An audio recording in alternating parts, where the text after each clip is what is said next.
RBI के पूर्व governor Raghuram Rajan, उन्होंने गिरती जीडीपी, सरकार द्वारा उठाए जा रहे कदमों और तमाम बातों पर एक लेख लिखा है लिंक्डइन पर। इस लेख में रघुराम राजन ने कहा है कि सरकार जिस तरह आगे आने वाले दिनों के लिए अपने संसाधन बचा रही है, उसे इकॉनमी को बचाने के प्रयास ही असफल हो जाते हैं। लेख की शुरुआत में ही रघुराम राजन ने कहा है कि पहली तिमाही के जीडीपी से हम सभी को चिंतित होना चाहिए। उनके मुताबिक असंगठित क्षेत्र में होने वाले नुकसान को अगर देखें तो स्थिति 23.9% की गिरावट से और भी ज़्यादा बुरी हो सकती है। लिखा है कि सरकार जो प्रयास कर रही है वो प्रयास बहुत कम है। रघुराम राजन ने क्या लिखा है आगे? कहा है सरकार आज के समय में ज़्यादा राहत नहीं देना चाह रही है, आगे आने वाले समय के लिए वो रिसोर्सेज यानी संसाधन बचा रही है। ये रणनीति अपने में ही विफल है। मरीज का उदाहरण देते हुए बताया कि राहत पैकेज क्यों जरूरी है। अगर आप अर्थव्यवस्था को एक मरीज की तरह समझेंगे तो राहत पैकेज एक ऐसी दवा की तरह है जिससे मरीज बीमारी से लड़ सकता है। मरीज दवा की वजह से जल्दी ठीक हो पाएगा, लेकिन अगर समय रहते दवा नहीं दी गई, उसकी हालत ज़्यादा बिगड़ गई तो दवा भी काम नहीं करेगी। इसी तरह राहत के बिना घरों में खाना बनना बंद हो जाएगा। लोग अपने बच्चों को स्कूलों से निकालकर उन्हें काम पर या भीख मांगने भेज देंगे, अपना सोना पैसे उधार लेने के लिए गिरवी रख देंगे, किश्त और किराए का अंबार लग जाएगा और बिना राहत के छोटे व्यवसाय कर्मचारियों को तनख्वाह देना बंद कर देंगे। कर्ज बढ़ता जाएगा और फिर वे हमेशा के लिए बंद हो जाएंगे। कमाई शुरू होने के बाद भी कर्ज से डूबे परिवार खुलकर खर्च नहीं कर पाएंगे। अमेरिका और ब्राज़ील को लेकर भी रघुराम राजन ने बात की है। कहा है कि ब्राज़ील ने अपने यहाँ राहत पर बहुत खर्च किया, नतीजा ये रहा कि वहाँ भारत के मुकाबले अर्थव्यवस्था में कम गिरावट हुई।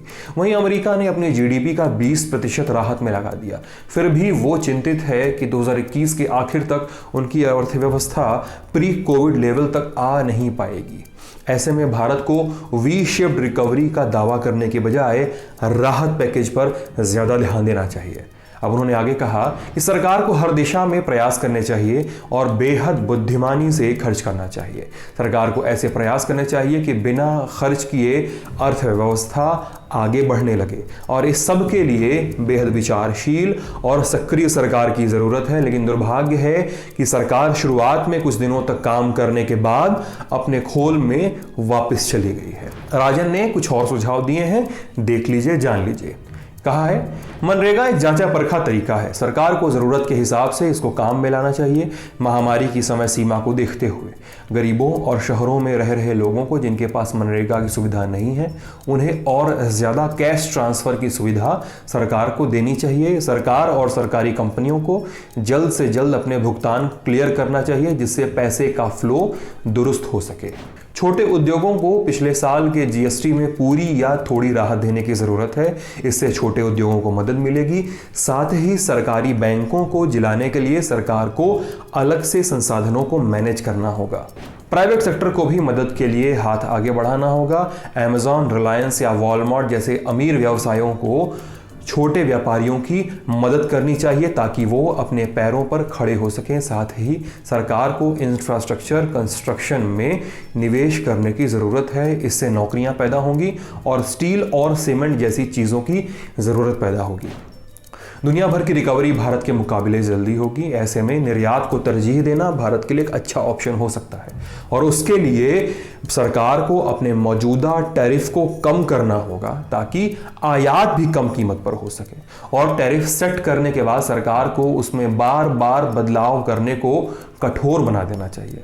ऐसा न करने से उत्पादकों का भरोसा निर्यात के लिए प्रोडक्शन में कम हो जाएगा। साथ ही सरकार को भू अधिग्रहण, मजदूरी, पावर और आर्थिक क्षेत्रों में लंबे समय से बहसों का हिस्सा रहे बदलावों को शामिल करना होगा। भारत को एक मजबूत ग्रोथ की ज़रूरत है, और इसकी ज़रूरत हमारे युवाओं को बस संतुष्ट करने के लिए ही नहीं बल्कि हमारे शत्रु पड़ोसी देशों को दूर रखने के लिए भी है इसकी ज़रूरत। ऐसा रघुराम राजन ने अपने पोस्ट में लिखा है, जिसकी कुछ बातें हमने आपके लिए ये लाकर दी हैं। कैसा लगा, क्या राय है आपकी इन बातों पर? अपने सुझाव, अपने सवाल हमें लिख भेजिए। कमेंट बॉक्स आप सभी के लिए खुला है। मैं सिद्धांत हूँ और आप ललन टॉप देख रहे थे। बहुत बहुत शुक्रिया।